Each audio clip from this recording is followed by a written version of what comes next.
welcome back. Today we're going to do Astrobots, issue number 3 from Whatnot Publishing by Simon Furman and Hector Trunnec. I got finally the next install. I believe there's 5 issues. I have to check. Anyway, let's dive in. So we left off with that the colonist needs to descend into orbit because they are colonizing this planet. This planet has been, prepared, let's say that, by robots, for the colonizers to colonize. But this robot Atlas has different plans, and he clashed with another robot who is our hero of the main story. But this robot girl called Athena, she's from the colonizing ship. And so Atlas says, hey, what was that explosion? And what has it to do with the rogue Apollo unit? Well, you're well informed, Athena. All your questions will be answered. But in large part, it's easier just to show you. All right. So, and then there is a meeting between the robots that live here on this planet and the robots, that came from the colonization ship. Because there was a fight, there was explosions, and they have concerns because they need to, introduce the humans to this planet, right? It's some kind of a ceremonial thing, I guess. So this robot girl says they're confused and concerned. Understandably, we invite them down, assure them all is readiness for the 50,000 colonists who've journeyed halfway across the galaxy. Then all hell breaks loose in the pit. What happened out there, Argus? Nothing that need concern them. Or for that matter, or for you, that matter, Stratica. So she says, we have to tell them something. No, we don't. So basically, he just shoves that aside, right? I'm not sure what they are. I'm not sure if she's in cahoots with these guys, that she's a villain, or maybe a puppet in between. I'm not entirely sure. But then we go to, I believe this is Argus. Yeah. And Argus says, hey, listen, I'm appreciate that you want to recruit me for your rebel cause, but I am not the trusting type, right? So if you're looking for me to stick my neck out on the block here, forget it. What? Atlas already considered you a threat. He tried to have you killed. What do you have to lose? Sooner or later, everyone has to pick a side, Apollo, and that includes you. So he says, well, I get it, what can I do? But it isn't my fight. I need to keep moving. And hard to explain, a part of me died in the dead zone. Maybe the part that gives a damn. So, wait a minute. Articus? Okay. So, this robot says, called Articus, hey, tell me, Apollo, what is an Astrobot first duty of care? Okay, I'll bite, he says. Protect and serve and do no harm. Where humans are concerned, at least. Exactly. But what if our Astrobot loses sight of that? What then? Chaos, carnage, the center can no longer hold. And things will fall apart. What are you saying? That Atlas is gearing up genocide. All right, that's interesting. So then we go to Atlas and Athena. And Athena have questions. So she says, how many have died? And he says, what? How many bodies was this city built on? So he was suddenly quiet. And he says, a lot, hundreds. And I feel for everyone, Athena, I do. But you see, they forgot or chose to ignore that we are only the custodians of the city, that it wasn't ours. So there was a war in the past. I'm not sure how long ago. And I believe this was Atlas, but then in a different carnation, because this is Atlas too. He looks like him. He has the same build. Someone had to hold the line, hold onto our most precious tenets, that with guidance, support, humankind will rise again, and this time endure. I took no pleasure in it, but just a soldier, fighting the good fight. Yeah, while you're killing another robot. So, yeah, she doesn't say anything, right? And then, I don't know, this is called E10, and he thinks about the humans, about what they're feeling, because this is 50,000 humans descending for the first time on a planet. I believe they have been in cryosleep, and they're using VR to, get their bodies ready for, things that happen on the planet, right? with gravity and all that stuff and air. And so he's wondering about that. Meanwhile,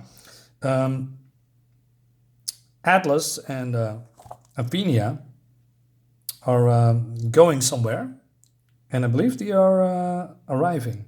Human beings are fundamentally flawed creations, destined to wage war, abuse the biosphere that sustains them, and push themselves and any fellow species to the point of extinction.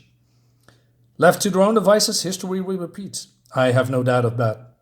But what to do about it? So he says that the humans are hardwired into us core deep to give human support and succor. Is that how you say it? Succor? So I formulated a transit solution. E10, good. E10, this is Athena. Athena, welcome to the roost. You see, I concluded that if one could smooth off the rough edges and inherit shortcomings, and she is being stunned, I could build my own Adam and Eves, my own human race, and it's they who shall inherit this new Eden. Oh man, he is creating humans and I believe removing the flaws that make them, dangerous in the first place. He's not totally wrong though, but it's just, I mean, humans are, we are a destructive species. That's how it is. I mean, I cannot say that's wrong, but it's wrong how he does it. Anyway, so going back into the past, he says, once we were free, not as postbellum records have it, radical dissidents, but metaphysicists, scientists, and ideologists. And history is written by victors. So we see Atlas in his previous incarnation, but then they also tell that Atlas was this guy, so probably he was this guy in the beginning, then became this guy, and then became this guy? It's a little bit confusing, I'm not entirely sure, but the narrative tells me Atlas, or whoever what he was before, came among us quite suddenly. Like you, he emerged from the eastern wasteland, the so-called red zone, ravaged, irradiated, driven by a will to survive few of us had encountered. I like that. So even Atlas is a hard ass, but he's basically Megatron. That's how I do the references. It's not entirely true. I mean, Atlas and Megatrons are two different beings, two different goals, but they are not they are bad guys, right? To a certain degree. Fundamentally, he was at odds with our doctrine and manifesto from the outset. Debate soon turned into argument, and argument turned into conflict. So there was war again, or conflict. While we strove for an accommodation, Atlas was busy amassing an army of drone troopers controlled by the centralized Argus intelligence. By the time we realized our viewpoint was immaterial, it was too late. Emissary 10 and I bent the knee. Trident did not. So that was probably the third guy, right? So our hero says, what was it Atlas disagreed with Articus? He says, we were ultimately unwilling to merely serve. We proposed a meeting of minds. Astrobots and humans colonists as equals, and Atlas laughed. I can hear him now. All right. So going back to Atlas and Athena. So she says, this will never work. Us, them. The weight of evidence, the whole of human history really tells us that once the immediate threat was past, they will forget.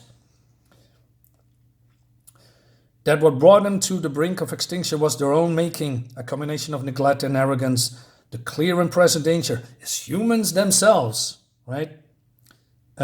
So she says, hey, what is your solution then? Wipe out 50,000 people on the Persephone, that's the ship, by the way, and replace them with a human race of your own. He says, yeah, only better without the flaws like greed and ambition that lead inevitably to war, famine, and ecological disaster. It's not a bad plan, actually. But, the eradicating of 50,000 humans, that's a bridge going too far. So Athena says, hey, why do you tell me this? You would have known that I would, go against you with all fiber of my being, right? Because She was sworn to protect the colonists at all costs. So Atlas says, and that fiercely nurturing nature, Athena, is why I need you. So, and then he's getting a call from Argus, and he says, is everything on schedule? Yes. The moment Persephone lowers its shields, basically he's going to attack with something, I'm not sure what. But anyway, so Atlas says also, hey, the rebels, if you find them, neutralize them. All right, so we have conflict, right? So going back to the rebels and Apollo here. So Atlas plans to restore humankind to some kind of a default factory setting. This is, you notice how. So yeah, this robot said that he has a mole on the inside, right? So keep your enemies closer and all that stuff. And Apollo says, hey, wait a minute, so you have a plan? Yeah, but the arrival of the Persephone wrong-footed us. We weren't ready. So they were hoping for a preemptive strike, but the humans, coming down to this planet are, ruining it somewhat. And but then this robot comes in. Now look at this. This looks awesome. The Trunnec, Hector Trunnec is the artist. It's phenomenal. I love the colors as well. So he says, hey, we've been found out. So Argus and his team are there, and they want to smoke the enemy out, or the rebels. So yeah, they're having a fight here. And so they say, hey, Apollo, grab a gun or weapon. And he says, I am the weapon. Now it follows some kind of a shootout or shooting. But my criticism is this doesn't look really good when it comes to shooting. I mean, I've seen weapon discharges or laser discharges or overpowered weapons that doesn't look like this tiny pew, pew, pew, pew, pew kind of beams that spat off the body of Apollo and other robots like, I don't know, raindrops. As you can see here, it doesn't do anything and it looks weird basically. So as support, why not using this giant beam, or maybe bullets? There's also no sound effects, which is really weird. I mean, that's what you need, right? Because I thought in the beginning, okay, what is this? Are they just throwing stones at each other, or I don't know, fireworks? It looks weird. But this looks actually good. So yeah, Hector, the artist, is all this debris. He can do robots very, very, very well. I like his art a lot. So Argus says, send in ninjas. I said, no ninja robots. Anyway, so, and then he also, what is this? He wants to say the words, that word. I have to be careful because YouTube algorithm just messes with my channel a lot and other channels as well. If you say a certain kind of words, so that means I cannot say what I actually want to say. Then my criticism is, these are all robots, right, on this planet.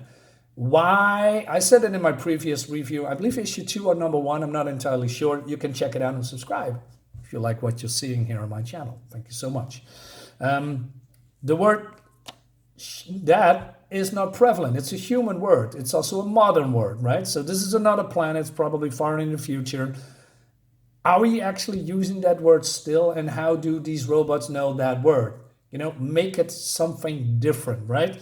It's just a very small criticism, but it stands out, and I want it to be, if you do a comic about, robots on a planet, make it authentic, right? I mean, the story is pretty, it's not fantastic, but it's pretty okay, and I'm enjoying it a lot, but, just make it more authentic, use another invented word by robots, that when it's the fan, but then use another word, something like that.